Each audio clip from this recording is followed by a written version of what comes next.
yang mustahil pun terjadi karena kuasa-Mu yang pegang hidupku, yang buka jalan bagiku. Membuat mujizat terjadi.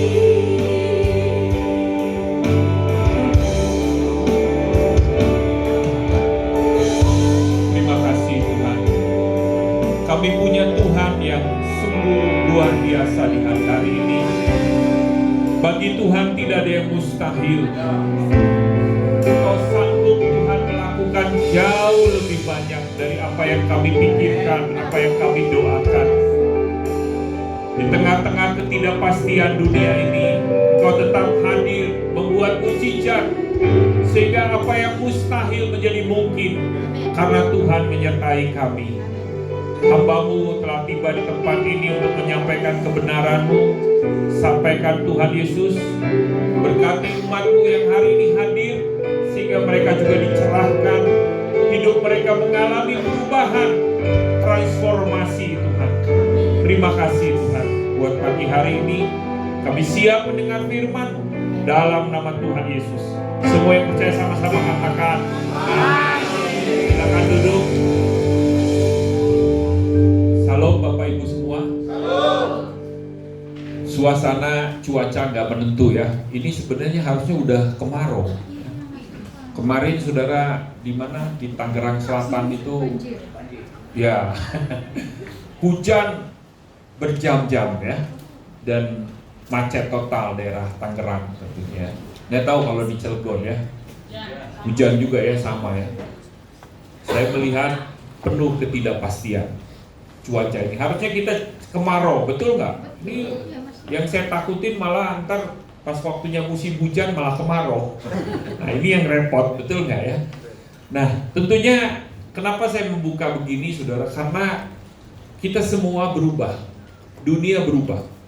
Ya, saya nggak ngerti sudah apa yang terjadi di hari-hari ke depan ini, tapi yang saya mengerti bahwa Tuhan menyertai kita. Amin saudara. Kemarin baru saja dunia tergoncang gara-gara apa saudara? Perang Israel sama Iran, betul nggak? Untung nggak lanjut saudara. Karena kalau lanjut Bapak Ibu ya, wah repot saudara.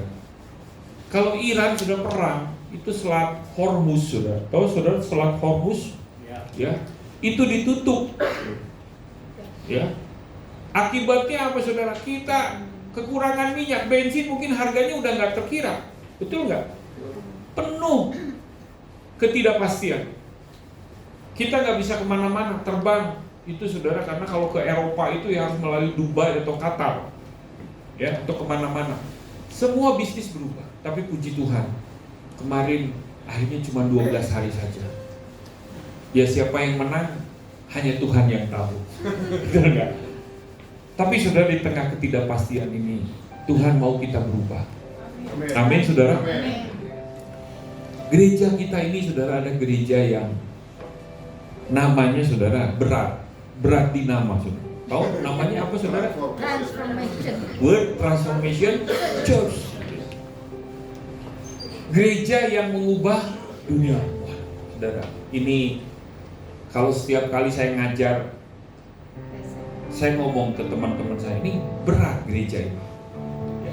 Apalagi saya ketua divisi Transformation Class, kelas perubahan, betul nggak? Ini berat, saudara. Ya, nggak tahu yang menilai saya berubah kan orang lain. Salah satunya berat badan saya berubah. So pasti itu, betul nggak?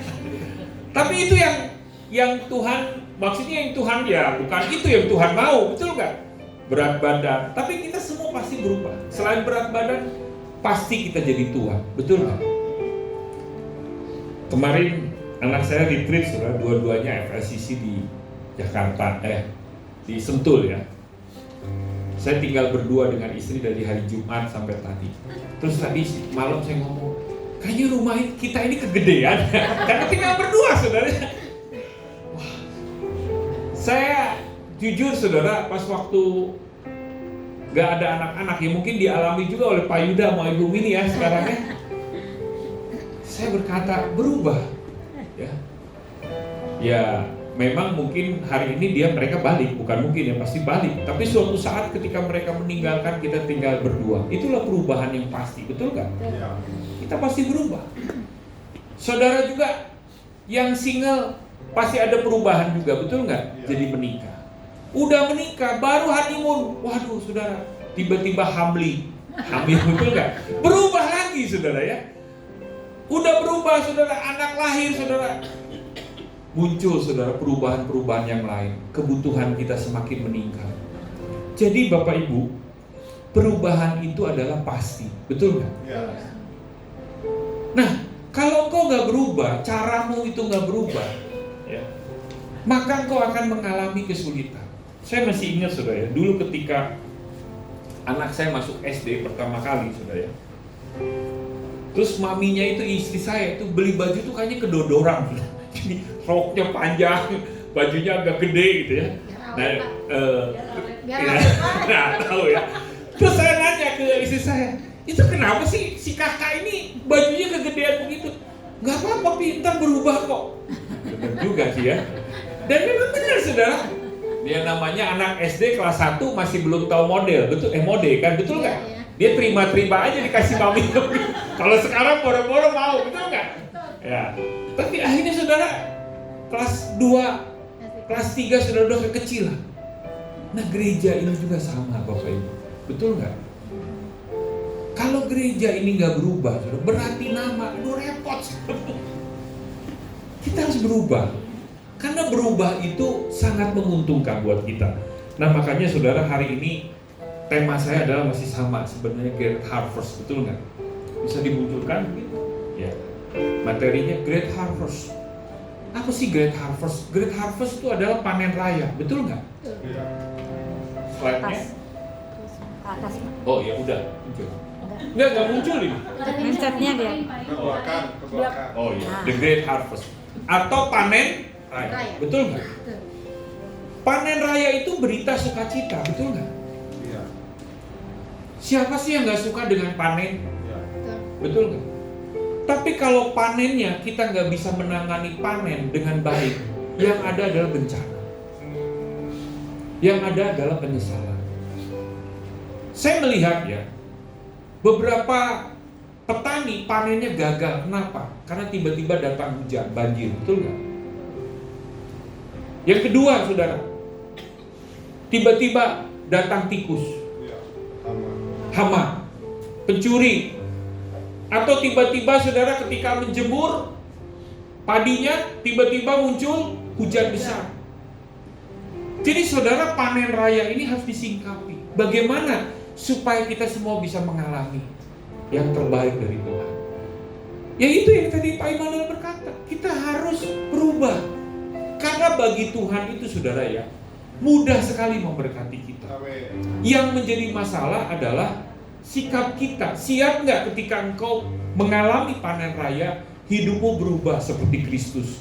Yang jadi masalah, sering sekali kita ini berubah menjadi dunia, betul nggak? Iya. Itu yang Tuhan tidak inginkan. Nah, kita mau belajar satu kebenaran firman Tuhan ya. Nah, di dalam Roma pasal sini ya? Oh, sini. Roma pasal, oh iya sebentar, ini udah nyala belum? Oh belum ternyata. Ya. Di dalam Roma pasal 12 ayat 1 sampai 2, kita baca sama-sama. 1, 2, 3. Karena itu, saudara-saudara, demi kemurahan Allah, aku memastikan kamu supaya kamu apa, Bapak Ibu? Mempersembahkan tubuhmu sebagai persembahan yang hidup, yang kudus dan yang berkenan kepada Allah. Itu adalah ibadahmu yang sejati. Janganlah kamu menjadi serupa dengan dunia ini, tetapi berubahlah oleh pembaharuan budimu, sehingga kamu dapat membedakan mana kehendak Allah, apa yang baik, yang berkenan kepada Allah, dan yang sempurna. Saudara, Tuhan itu ingin kita sempurna. Makanya saudara, Matius pasal 5 dikatakan ayat 47, hendaklah kamu sempurna seperti Bapamu di surga. Jadi saudara, kesempurnaan itu adalah standarnya Tuhan. Tapi sering sekali manusia berkata, Pak, kan kita bukan manusia yang sempurna. Tapi sayangnya Tuhan maunya kita sempurna. Bagaimana kita menjadi sempurna, saudara? Saudara harus tahu apa kehendak Allah. Ada yang baik, tapi belum tentu benar. Betul nggak? Ada yang baik, benar, belum tentu sempurna. Karena Tuhan ingin kita sempurna, saudara. Nah, bagaimana caranya, saudara? Nah, Rasul Paulus berkata, demi kemurahan Allah, ya, yang pertama harus saudara lakukan itu adalah saudara persembahkan tubuhmu sebagai persembahan yang hidup. Saudara, ini berbicara ketika engkau hidup, maka hidupmu itu harus dipersembahkan. Saudara ya, kita ini sebenarnya sudah ditebus. Hidup kita ini bukan milik kitanya lagi, tapi Yesus yang sudah menebus. Dan ini pengertian yang sebenarnya dalam sekali. Yesus itu saudara sudah menebus kita. Kita ini sebenarnya budak dosa, tapi karena kematian Yesus, Yesus bayar lunas. Kita menjadi budaknya Tuhan Yesus. Makanya Bapak Ibu, di sini dikatakan hendaklah kita mempersembahkan tubuh kita, karena tubuh kita ini adalah bait Allah. Saudara sadar nggak sih bahwa tubuh saudara ini bait Allah? Kalau bait Allah artinya yang diisi apa, Bapak Ibu? Saudara pernah baca nggak di perjanjian lama bait Allah itu apa, saudara, di dalamnya? Ada ruang Maha Kudus, ada ruang kudus, betul nggak? Di dalam ruang Maha Kudus ada apa, Bapak Ibu? Ada tabut Allah, betul nggak? Di ruang kudus ada apa? Ada yang namanya kandil, betul nggak? Lalu pembasuhan, ada roti, betul nggak? Itu sudah nggak ada yang lain. Saya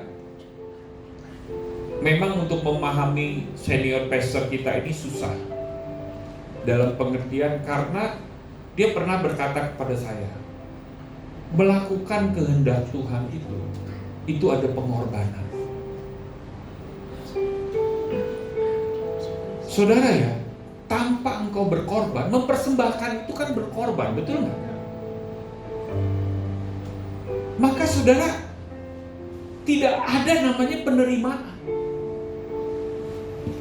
Kita itu ikut Yesus berkorban, Bapak Ibu.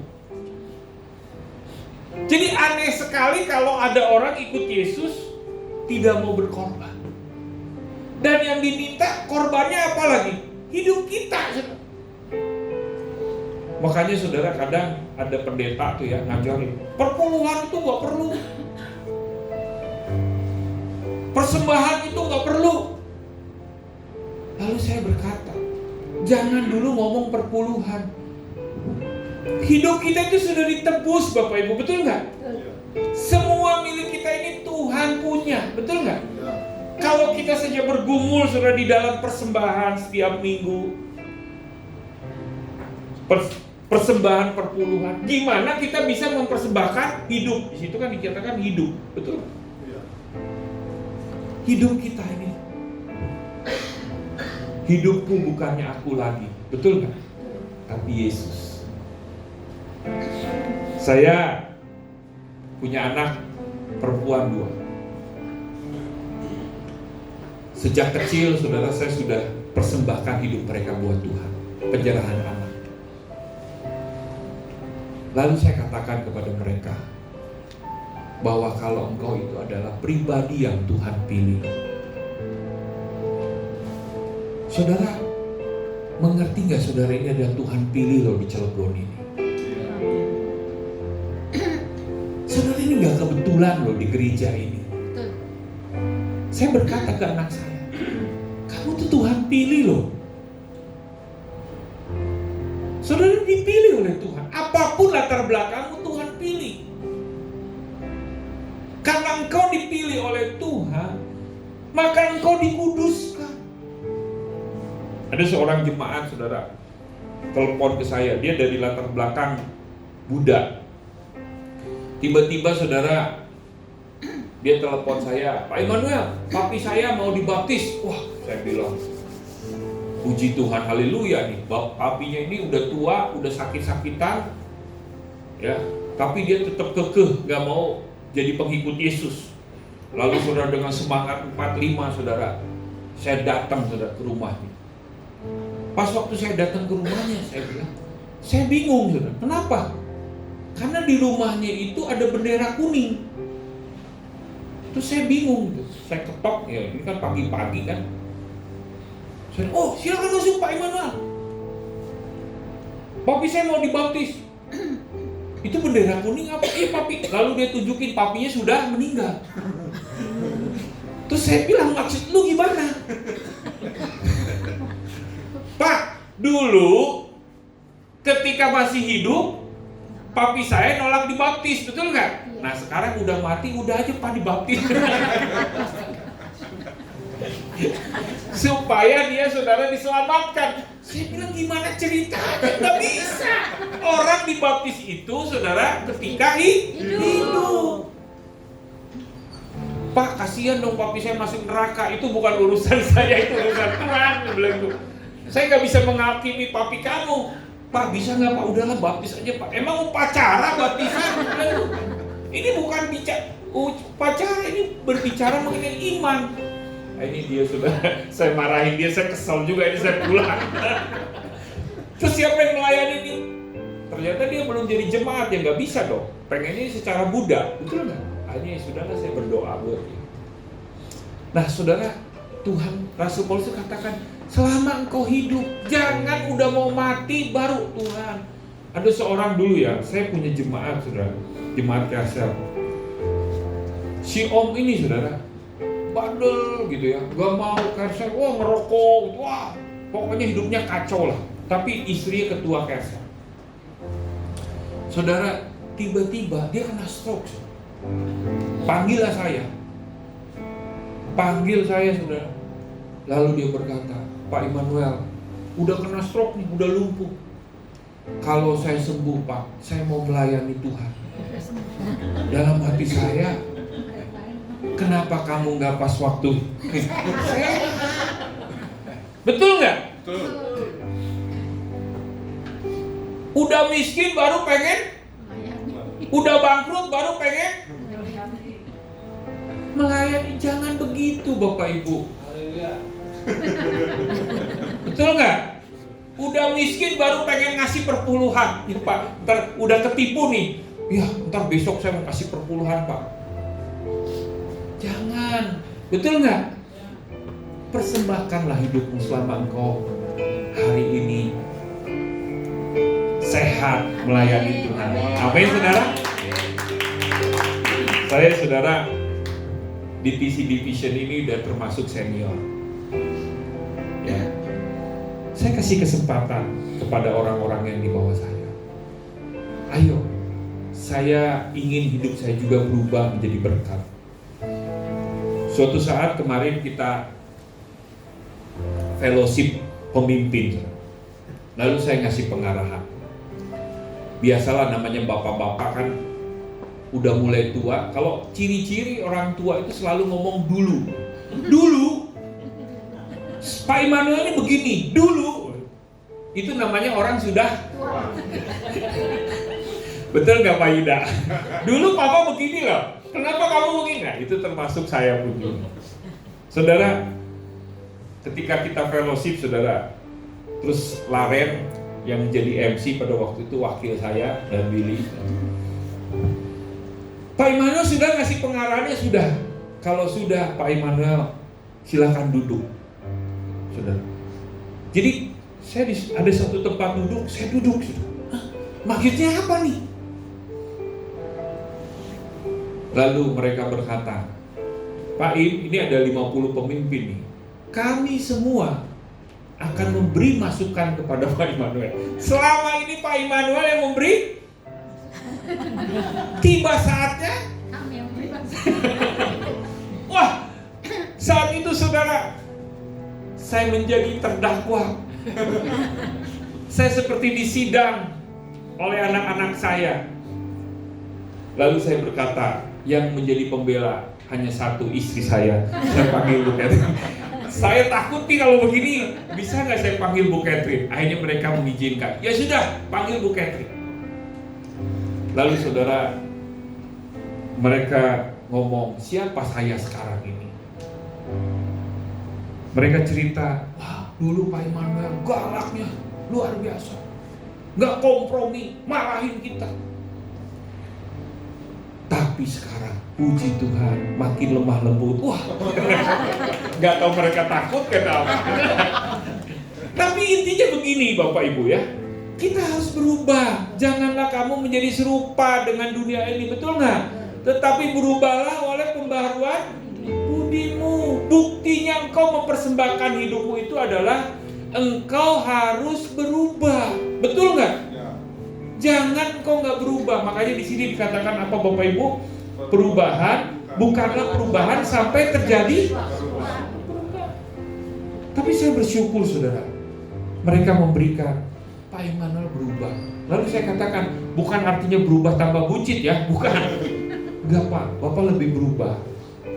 Saudara, baru di dalam tataran saya dikasih masukan aja, saya ketar-ketir saudara. Tapi suatu saat kita masuk ke dalam pengadilan Allah, betul kan? Pengadilan Kristus. Saudara harus berubah. Jangan menjadi serupa dengan dunia ini. Jadilah berubah seperti Yesus. Yesus itu saudara ya, saya tuh suka dengan Tuhan Yesus, luar biasa. Dia berkata begini, belajarlah daripadaku, karena aku lemah lembut dan rendah hati.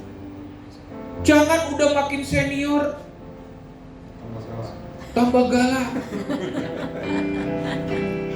Pak Yuda makin tua, makin jadi. Bapak-bapak makin tua makin genit. Emak-emak makin tua makin dandannya makin menor. Gak usah. Jangan menjadi serupa dengan dunia ini, betul gak? Tapi berubah oleh pembaruan budimu. Yesus itu adalah pribadi yang sederhana ya. Dia hanya sekali naik keledai. Keledai itu berbicara mengenai tunggangan, atau bisa dikatakan pada zaman itu mobil. Alkitab mencatat Yesus hanya sekali naik keledai, betul nggak? Karena untuk menggenapi apa yang dinubuatkan oleh nabi-nabi, betul nggak? Lihatlah rajaku yang lemah lembut, rajamu yang lemah lembut masuk ke Yerusalem, betul?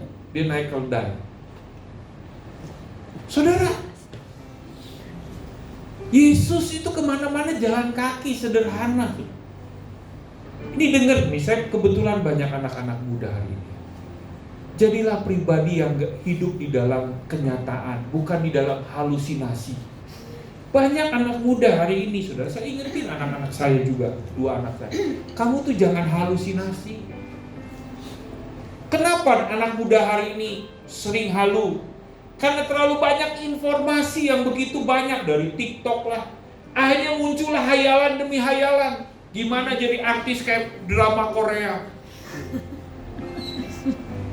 Gimana putih? Saudara ya, gini ya, saya tuh pernah ngobrol. Hanya belilah skincare mahal, duitnya habis buat skincare. Kita tuh sadar, bahagialah menjadi dirimu. Saya ini gak bagaimanapun juga ya Pak Emmanuel begini, gak bisa saya jadi putih kayak artis Korea, betul gak? Karena memang saya orang Batak, betul gak? Kalau Ibu Mini sih memang putih dari sononya, betul gak? Jadilah pribadi seperti Kristus, sederhana. Yesus itu sederhana Bapak Ibu. Dia sederhana kenapa? Karena hidupnya adalah untuk menggenapi rencana Bapaknya. Saudara, kalau engkau hidupmu itu sederhana, tujuanmu itu sederhana untuk menggenapi rancangan Tuhan dalam hidupmu, maka engkau akan menjadi pribadi yang berbahagia.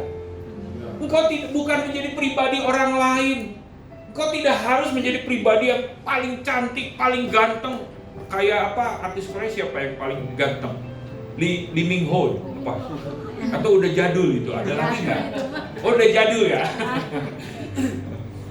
Mungkin ada siapa lagi? Nggak harus begitu.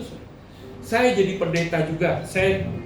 Tujuan saya adalah menjadi serupa dengan Yesus.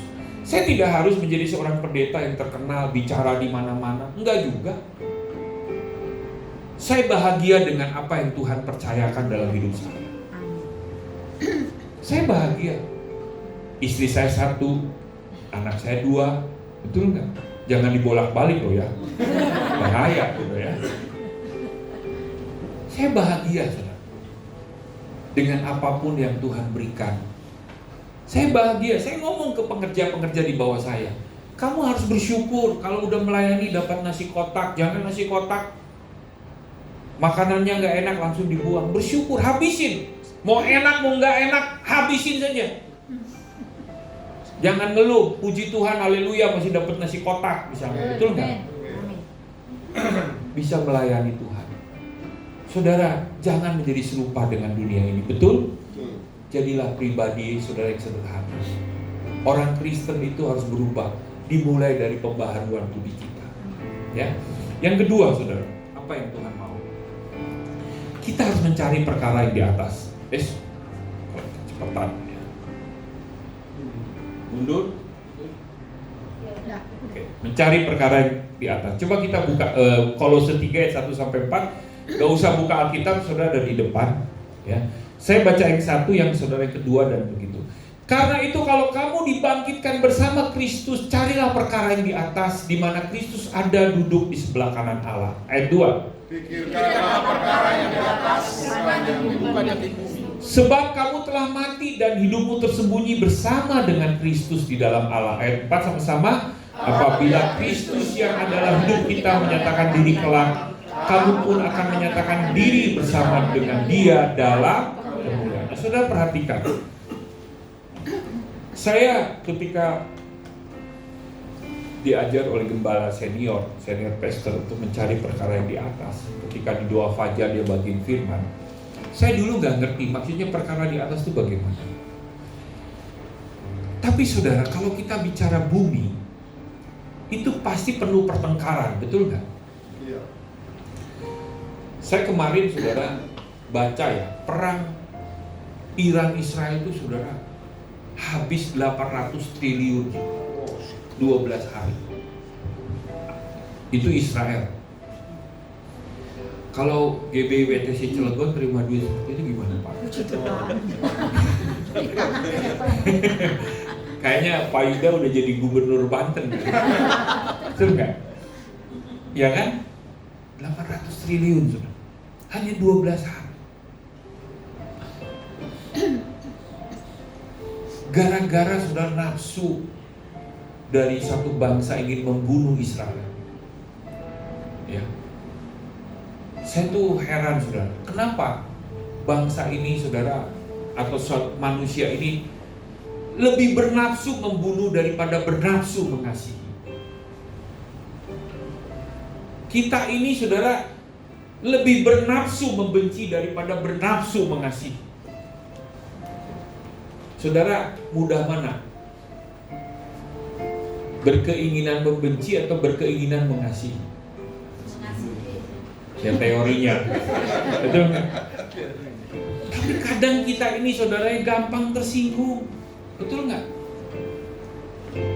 Makanya saudara Rasul Paulus berkata, ya, pikirkanlah perkara yang di atas, bukan yang di bumi. Atau ayat pertama, carilah perkara di atas di mana Kristus ada duduk di sebelah kanan Allah. Saudara ya, di Alkitab suci dari Kejadian sampai Wahyu, Tuhan Yesus gak pernah berantem dengan Bapa di sorga. Maka berantemlah Bapa di sorga dan Tuhan Yesus, sehingga dunia kacau. Nah gitu, betul kan? Ketritunggalan mereka itu adalah kasih. Di Alkitab ada Paulus dan Barnabas yang berselisih pendapat.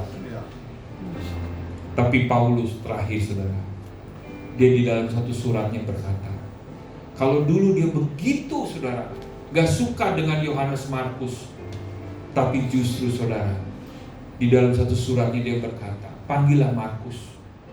Makanya ada Injil Markus, betul gak? Karena dulu Markus itu orangnya memang agak ini juga, kalau baca kisah sejarah ya, agak nyeleneh juga. Tapi dari 4 Injil saudara, Injil yang paling pertama ditulis itu Injil Markus. Ya. Keponakannya Barnabas ditulis oleh Markus. Dia yang paling tua, Injil paling tua, karena kalau nggak salah itu dia penulisannya antara tahun 50 sampai tahun 60. Sementara surat-surat Rasul Paulus, saudara, itu hanya dari tahun 55 sampai tahun 65. Jadi setelah ada Injil Markus itulah Rasul Paulus bisa menulis surat-surat itu. Makanya Rasul Paulus berkata, panggil Markus supaya aku bisa menulis surat. Supaya Paulus itu mengerti, saudara, pekerjaan Yesus di muka bumi ini dari mana? Dari tulisan Yohanes Markus, saudara. Dari Injil Markus itu.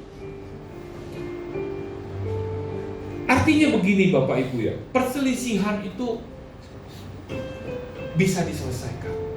Betul nggak? Asalkan kita berjiwa besar. Saudara, Rasul Paulus berkata bahwa di atas di sorga nggak ada yang berantem.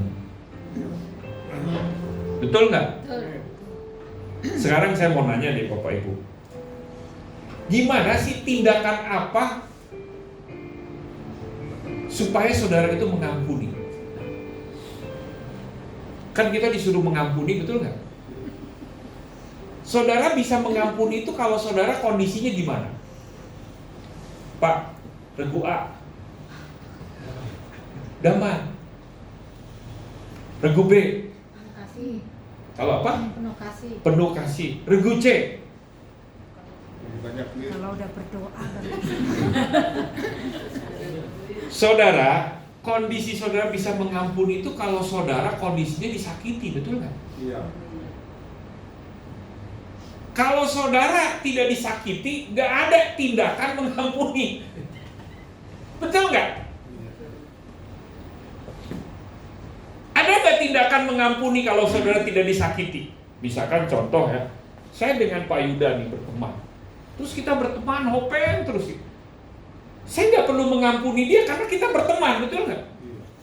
Tapi kalau suatu saat saya dan Pak Yuda menyakiti saya, sebenarnya itulah baru saya berkata, saya mengampuni Pak Yuda. Makanya saudara, ketika Yesus itu berkata, kalau kamu hanya berkawan kepada orang yang karim, apa bedanya kamu dengan ahli Taurat? Mereka juga melakukan hal yang sama, betul nggak?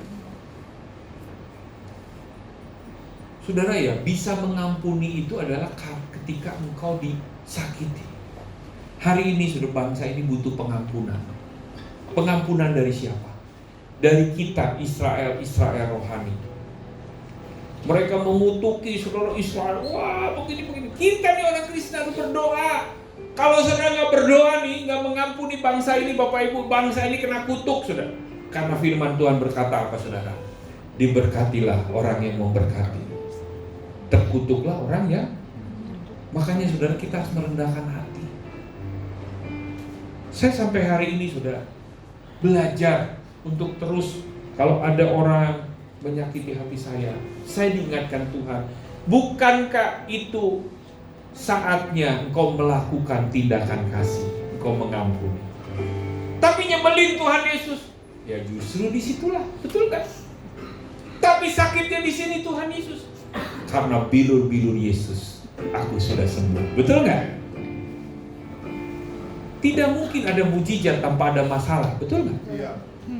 Tidak mungkin ada kesembuhan tanpa ada sakit. Yang ngapain ada kesembuhan kalau nggak ada sakit, betul nggak? Kalau engkau saudara ingin beres, ya, engkau harus bisa mengampuni. Engkau harus cari perkara di atas. Yesus saudara, ketika dia disakiti saudara, kenapa dia bisa berkata, Bapa, ampunilah mereka, karena mereka tidak tahu apa yang mereka perbuat. Karena Yesus lihat di atas, di sorga nggak ada yang saling menyakiti, betul nggak? Iya. Di sorga tidak ada yang saling mengejek, saling menjelekkan sesama orang jelek. Udah nggak usah saling, saya juga jelek kok. Iya kan? Kita ini kan sebenarnya jelek, saudara, betul nggak? Yang tahu jeleknya kita kan hanya Tuhan dan diri kita. Iya kan? Kadang ditanya ke suami atau istri pasangan kita, misalkan saya nanya ke Bu Catherine, Mami, Papi ini ganteng nggak? Ya pasti istri saya jawabnya ganteng, karena kalau nggak ganteng bisa berantem. Bisa juga begitu kan? Atau dengan kata lain ingin menyenangkan pasangan, betul nggak? Saudara, sadarilah bahwa diri kita ini sebenarnya jelek karena kasih karunia, betul nggak? Engkau diselamatkan, engkau dipulihkan hidup. Karena saudara saya memposisikan seperti itu, saya ketika ada orang saudara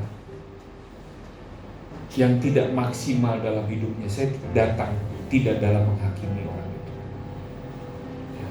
Karena begini Bapak Ibu ya,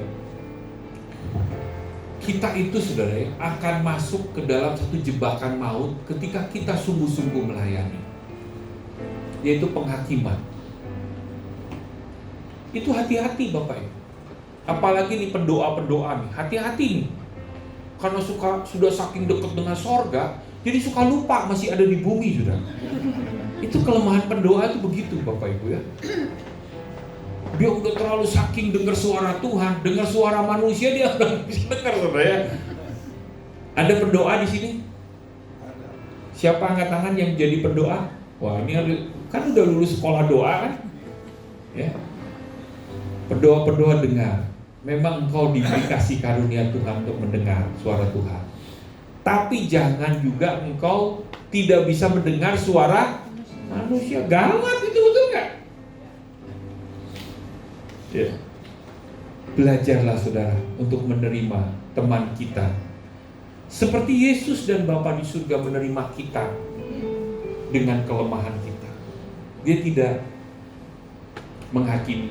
Saya lihat ya, Tuhan Yesus itu luar biasa. Ketika ada seorang perempuan yang berzina, hukumannya harusnya apa? Rajam, itu enggak? Kalau saya ada di situ pun juga pengennya saya lempar itu orang, betul nggak? Karena zaman itu zaman hukum. Saya pernah ya dulu ya, ketika saya dulu kos di Cempaka Putih, tiba-tiba ada maling masuk rumah saya, masuk kosan saya. Yang tahu itu teman saya. Wah, dikeroyok sudah. Dan saat itu sudah saya kasihan itu dengan orang, udah sampai saya melindungi dia sudah. Udah kasih aja ke polisi, kalau enggak itu mati orang.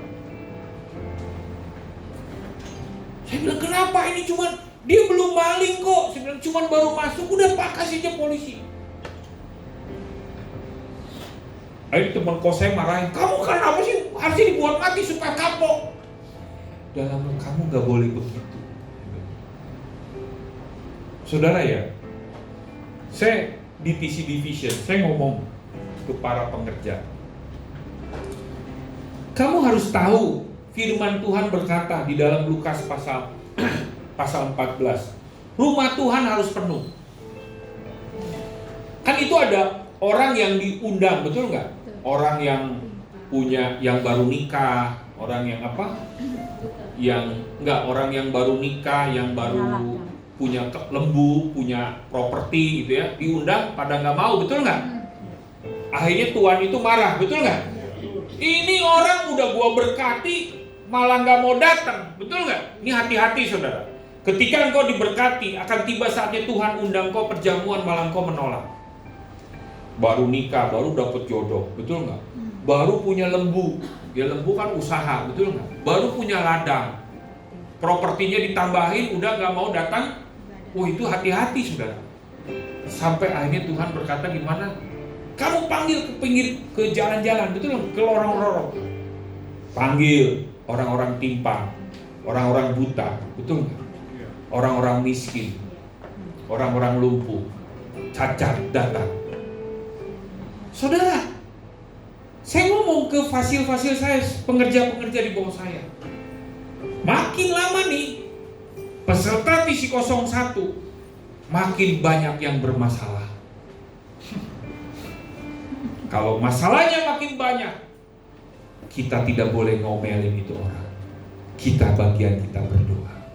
Saudara, saya percaya saudara, mungkin hari ini masih banyak yang kosong karena liburan. Liburan ya?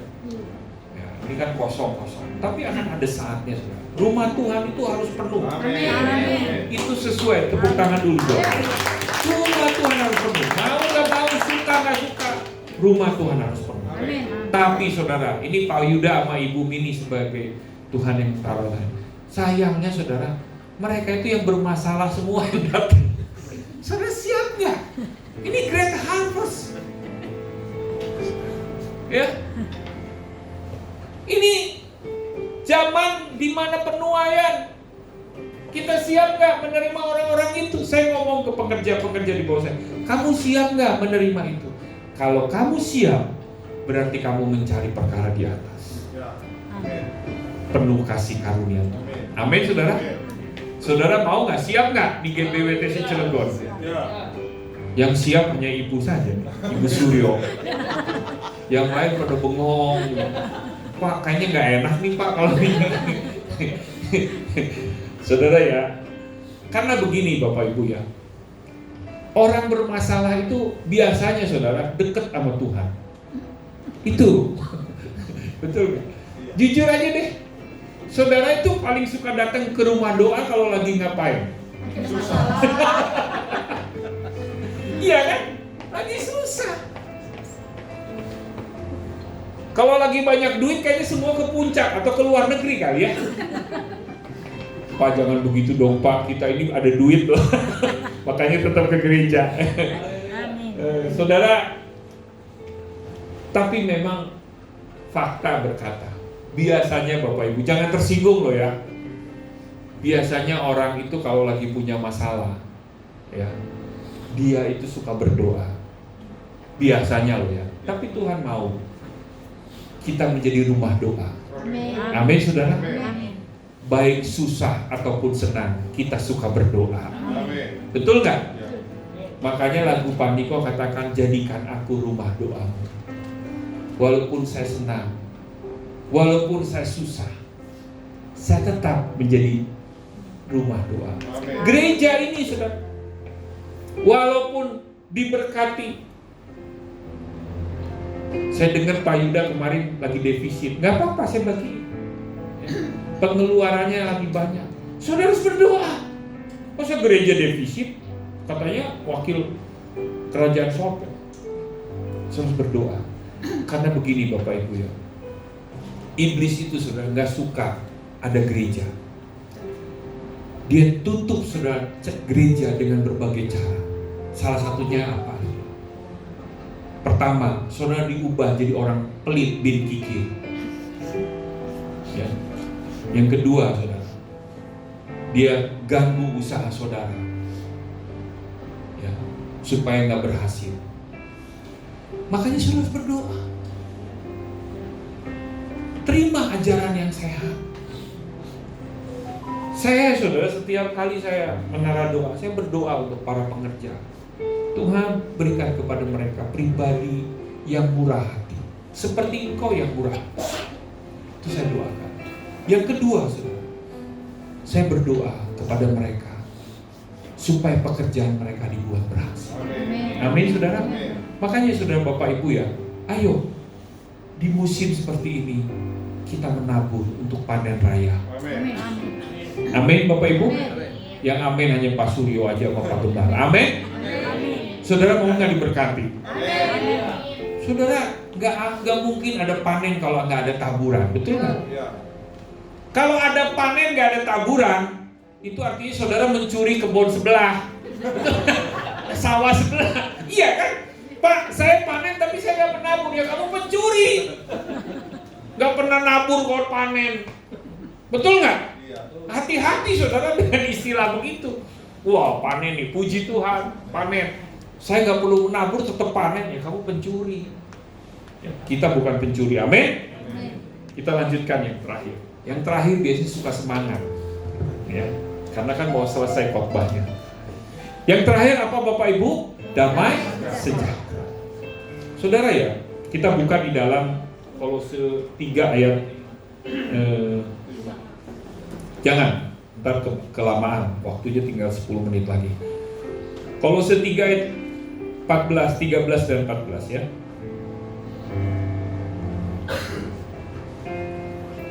Sampai 15, Kolose 3 ayat 13 sampai ayat 15 ya. Coba kita baca sama-sama ya. Kolose 3 ayat 13 sampai ayat 15. 1, 2, 3. Sabarlah kamu seorang terhadap yang lain, dan ampunilah seorang akan yang lain apabila yang seorang menaruh dendam terhadap yang lain. Sama seperti Tuhan telah mengampuni kamu, kamu perbuat jugalah demikian. Dan di atas semuanya itu, kenakanlah kasih sebagai pengikat yang mempersatukan dan menyempurnakan. Ayat 15. Hendaklah damai sejahtera Kristus memerintah dalam hatimu, karena untuk itulah kamu telah dipanggil menjadi satu tubuh, dan bersyukurlah. Saudara ya, kalau kita melihat perintah Tuhan itu dari Kejadian sampai Wahyu, betul nggak? Hafal semua nggak? Kadang kita lupa, betul nggak? Kadang tidak tertulis. Contoh, anak Tuhan boleh merokok atau enggak? Tertulis di mana? SPBU. Hanya SPBU doang.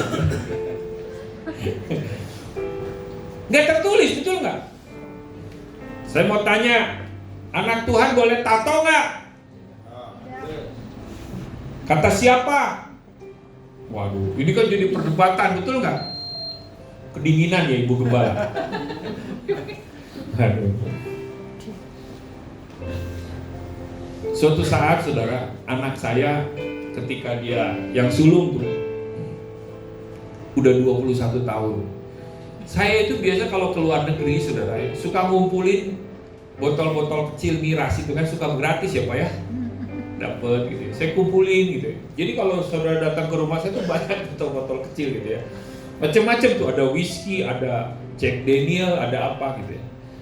Terus anak saya ngomong begini, "Pi, saya kan udah 21 tahun, berarti kalau saya minum ini boleh dong?"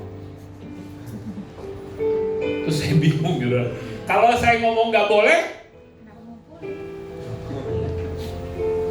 kan udah di atas 21 tahun, betul nggak? Punya namanya free will, betul nggak? Kehendak bebas loh. Secara hukum itu sudah cakap. Sebenarnya di Indonesia itu cakap secara hukum itu usia 18, betul nggak? Tapi di atas 21 tahun itu benar-benar bisa mutusin tanpa pertimbangan orang tua. Kalau orang sudah di atas 21 tahun, itu tanpa pertimbangan orang tua juga dia bisa mutusin. Misalkan dia menikah tanpa orang tua juga bisa. Karena dia sudah cakap secara. Yang jadi masalah itu bukan boleh atau tidak boleh. Saya berkata, apakah itu apakah itu membangun atau menghancurkan? Betul nggak? Saya mau tanya, saya bilang, kalau minuman keras itu membangun kamu, merokok itu membangun kamu nggak? Atau kamu justru hancur gara-gara itu? Dan apakah kamu ada damai sejahtera? Saudara, tindakan kita ke depan itu pasti akan ada pilihan, betul nggak? Apakah ini sesuai kehendak Tuhan atau bukan? Gereja ini, saudara, suka atau nggak suka, harus membuat satu keputusan. Dan keputusannya mungkin tidak menyenangkan semua orang. Saya sebagai salah satu pemimpin juga di WTC Pusat, tidak semua keputusan itu bikin senang manusia. Tapi saya punya gembala, dia berkata, yang penting Tuhan senang. Gereja ini Bapak Ibu ya, dengar, saya kasih tahu, dengar, harus dipimpin oleh damai sejahtera. Amin. Segala sesuatu yang bukan mendatangkan damai sejahtera harus disingkirkan, karena itu kanker, saudara. Ya. Jadi keputusan apapun harus damai sejahtera. Melalui apa? Dengan doa. Gak bisa kita menyenangkan semua orang. Apalagi kalau jemaatnya sudah 1.000 orang, Pak Yuda. Gak ada yang amin, ini 1.000 orang aja bengong. Kan 5 kali kebaktian bisa. Amin, saudara? Kalau udah 1.000 orang, saudara, bagaimana? Apa yang terjadi? Damai sejahtera itu harus menuntun kita. Amin, saudara. Memerintah dalam hidup kita. Saya belajar ya, dalam keputusan yang saya buat itu, saya damai nggak sih? Kalau nggak damai, saya nggak ambil keputusan. Karena itu sebenarnya sinyal, Bapak Ibu. Sinyal buat kita, apakah ini Tuhan berkenan atau tidak. Nah, jadi Bapak Ibu, saya rindu hari ini hidup kita mengalami perubahan dengan hal itu. Berubah pembaruan budi kita. Pikirkan perkara di atas, damai sejahtera. Saya mau tutup saudara dengan satu kisah. Ada seorang anak muda, saudara, lulus kuliah sarjana S1 strata title, lulus secara cum laude, berprestasi selama dia pendidikan. Lalu ketika dia lulus, dia berkata, apa cita-citamu nak? Cita-citaku mengubah dunia. Keren. Akhirnya dia bekerja keras, saudara, untuk mengubah dunia. Ketika usia 30 tahun dia berkata, susah mengubah dunia, yang orang keras kepala semua. Udahlah, saya turunkan standar, saya mau mengubah negara kesatuan Republik Indonesia. Oh, dia kerja keras lagi, ikut partai politik. Tujuan kamu apa? Saya ingin mengubah negara kesatuan Republik Indonesia. Dia lakukan sampai usia 40. Ketika dia usia 40 tahun dia berkata, susah mengubah negara. Kalau begitu saya akan mengubah bangsa. Kota. Saya ubah kota. Wah, caranya bagaimana? Saya bergabung dengan gereja. Saya mau berdoa dengan gereja untuk mengubah apa, Bapak Ibu? Kota. Lalu saudara, dia berdoa, dia aktif melayani, saudara. Sampai usia 50, ternyata kota gak bisa berubah dengan doa. Lalu dia berkata, kalau begitu saya mau mengubah gereja. Di usia 50 dia pengen mengubah gereja. Karena gereja di tempat saya loyo semua. Ya. Lalu saudara, ketika saudara dia usia 60, saudara, usia 50 tadi ya, sampai 60 gak bisa mengubah gereja. Susah nih, gembalanya susah nih, diubah, keras kepala Pak Yuda ini, katanya misalkan gitu ya. Lalu saudara di usia 60 dia berkata, karena gereja tidak bisa saya ubah, saya ingin mengubah Kersel di mana saya melayani. Saudara bayangkan dari pertama apa mengubah dunia. Sampai akhirnya di usia 60 dia mengubah Kersel. Ketika dia berusaha mengubah Kersel sampai usia 70, gak bisa berubah juga Kerselnya. Lalu dia berkata, saya ubah keluarga saya. Ternyata saudara, keluarganya juga gak berubah. Ketika sudah ajal menjelang, tiba-tiba saya harus berubah diri saya dulu. Jadi dia baru sadar yang harus pertama diubah apa? Tapi saya usianya udah 80, udah bau tanah, Bapak Ibu. Jadi saya kasih tahu, gereja ini namanya besar, betul nggak? Word Transformation Church. Tapi Tuhan ingatkan, engkau harus berubah, dimulai dari dirimu dulu. Amin. Engkau harus berubah, caramu sesuaikan dengan kebenaran firman. Amin, saudara. Amin. Kita bangkit berdiri, kita akan pujian, ku bawa hidupku sekarang jadi rumah doa. Teksnya bisa muncul karena saya lupa ingat. Haleluya. Saya percaya saudara, gereja ini Tuhan akan pakai besar, jiwa-jiwa akan Tuhan datangkan. Tapi Tuhan mau kita berubah menjadi rumah doa. Kita berdoa buat setiap pribadi. Mungkin teman-teman kita yang sudah lama tidak bergereja, kita doakan mereka di hari ini. Dimulai dari kita, perubahan dimulai dari kita. Haleluya.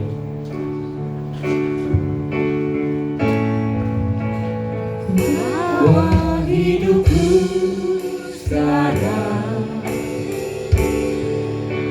ke tempat kudus-Mu Tuhan, di mezbah-Mu serahkan seluruh hidupku. Penuhi hatiku sekarang dengan urapan yang baru.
berlimpah-limpah dalam hidup. Aku mau Tuhan, pribadiku menjadi serupa seperti-Mu Tuhan, yang mudah untuk mengampuni, yang mudah Tuhan memberi bagi pekerjaan. Minta hidupmu supaya Engkau tidak menjadi serupa dengan dunia ini. Tuhan, Kau lihat setiap tangan-tangan yang terangkat pagi hari ini Tuhan. Kau tahu siapa kami Tuhan. Tapi kami percaya dengan firman-Mu bahwa kami adalah bait-Mu Tuhan. Kami adalah rumah doa-Mu. Karena itu Tuhan, kami berdoa di dalam nama Yesus. Kuduskan umat-Mu Tuhan hari ini. Kuduskan kami Tuhan. Dalam nama Tuhan Yesus. Kuasa jahat, kuasa setan, kutuk-kutuk, mantra-mantra ku tolak dalam nama Yesus. Dalam nama Yesus. Biarlah rancangan-Mu yang mulia Tuhan tercurah atas kami semua. Berkati anak-anak-Mu Tuhan dalam pergumulan mereka, pekerjaan, bisnis.